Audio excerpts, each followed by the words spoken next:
So episode 6 was very Cinder centric, and now I see why Cinder is pretty much batshit crazy. Hi guys, my name is Maria Park, and this is Approach the Nerd. In this episode, we are reviewing RWBY, Volume 8, Episode 6, entitled Midnight. This episode was very Cinder-centric. We got a lot of exposition on her past, which if you've seen her and kind of seen how she acts towards other people in the previous volumes of RWBY, you know that something happened to her that made her not give a damn about other people. I mean, let's just be clear. That is what it is. But now we see why. We see her being abused, having to scrub floors. I think that's the orphanage that she was in, and being bullied and probably beaten. We saw an altercation between her and one of the orphans that, another orphan got involved and knocked her down. So she was treated like crap. And then she gets taken in sold really to this madam of a hotel, and this cycle starts all over again. She has a collar on that shocks her when she doesn't do what the madam wants fast enough, or just for the hell of it really, because she's being abused. There are these two girls that look like little Victorian dolls from the movie Annabelle and they're just torturing her. It's pretty bad. She's noticed by a huntsman who takes pity on her and starts training her, to try and basically become a huntress. The only problem is eventually the abuse is too much, and the stronger Cinder gets in fighting, and the more she's being tortured, because she was having to put up with it. She couldn't run away. She had the collar on. She's building up and building up and building up this anger. Eventually she does take out the two girls, and she starts killing the madam. And as the madam is like dying, and she's still pushing that button to shock her to make her stop while she's dying, an interesting thing that Cinder says is, "Without you, I am nothing." And, that is exactly what she says to Salem. And then she's basically, "Because of you, I'm everything." So that, to me, is a little foreboding as to what may happen in the future in terms of Cinder's relationship to Salem. I think maybe she's plotting to take her out the entire time. Because Cinder is very ambitious. Because of all the trauma in her childhood, she has a huge inferiority complex that makes her want to have unlimited power. And that's why she's so desperate to get the winter mating powers from Penny, because she doesn't want anyone to feel, to make her feel like nothing, like she was treated, because she had nothing. And so, yeah, we've always known she hated the elite. We always knew that she hated people with power. She is so traumatized, and so she was abused so much that she has become almost a sociopath. So, well, I guess technically there are parts of the volume where one can argue she's already crossed that threshold. So, yeah, it's nice to see where the trauma and psychosis of Cinder stems from, and that's exactly what most of this episode did for us. So, I'm down with that. And the other part that we got of this episode is we got to see Oscar, who's thankfully still alive after Hazel beat the holy crap out of him, talking with Ozpin, and they're talking about basically causing, a little like mutiny among the ranks of Salem's, army, just like they did with them when Cinder and crew infiltrated Beacon back in the day. So they're going to use the insecurities and the doubts of all of the people that are following Salem against her. At least that's the plan, which is a good plan. They also try to appeal to Hazel's humanity by saying, okay, you're mad at Ozpin for sending children, especially your sister, off to die for you, but yet you're working for Cinder, who wants to wipe out everybody and control everything.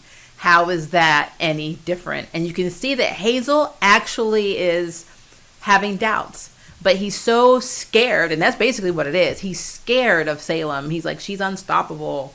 She's a force of nature. He's scared of her. So he doesn't want to turn on her because he doesn't want to be on the list of people that he thinks are SOL because of her. So it's interesting. And I want to see further on how that is going to develop, because we only have one episode left. Next Saturday is the conclusion to this until February.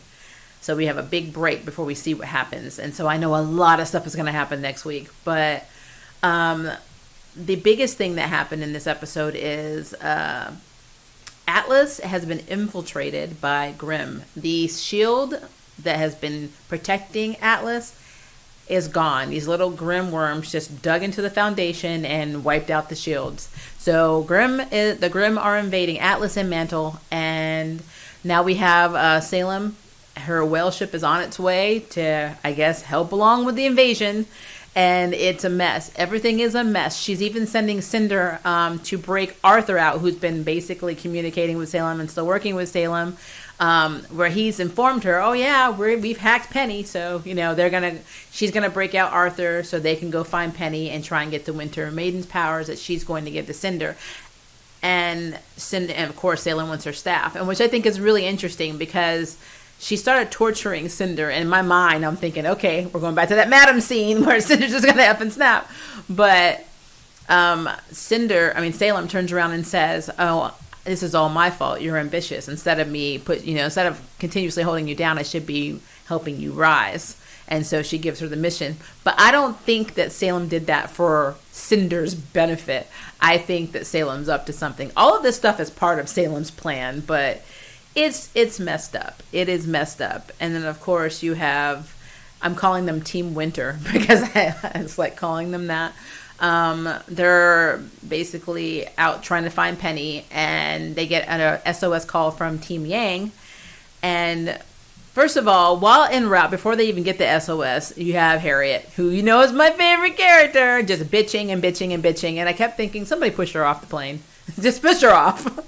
Or better yet, you don't know it yet, but you're about to find out that there's like a Grimm river just going down towards Mantle. Just go ahead and just push her into it.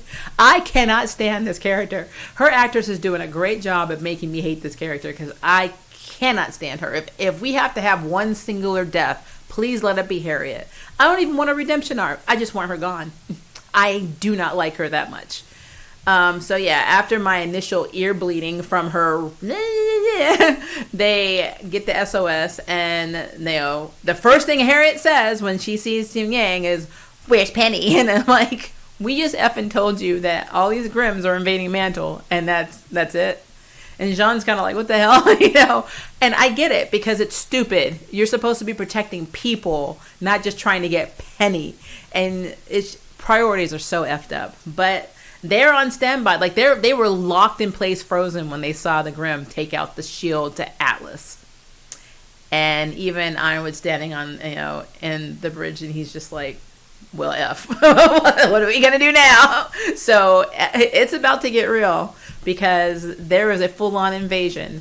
And especially with these now mutated Grimms, I don't know how the hell they're going to be able to save everyone and protect everything. So it's getting real, guys, and I'm excited for the next episode. I really am. I'm so excited, and I think I'm going to be so hurt because I think something's going to happen, and we're going to have to wait till February to figure it out. So, But if I'm going to go by master plans and evil plans, I got to give it to Salem. The girl's got it. She's got it.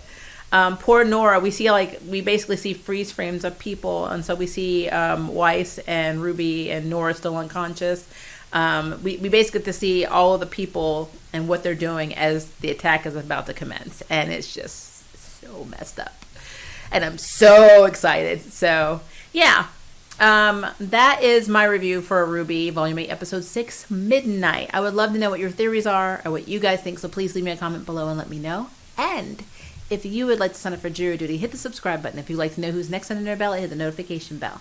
Until next time, I can't wait for you to approach the nerd. Bye, guys. Thank you for watching my video. I really appreciate it, but hey, the party doesn't have to stop now. Click on one of these videos and keep it going.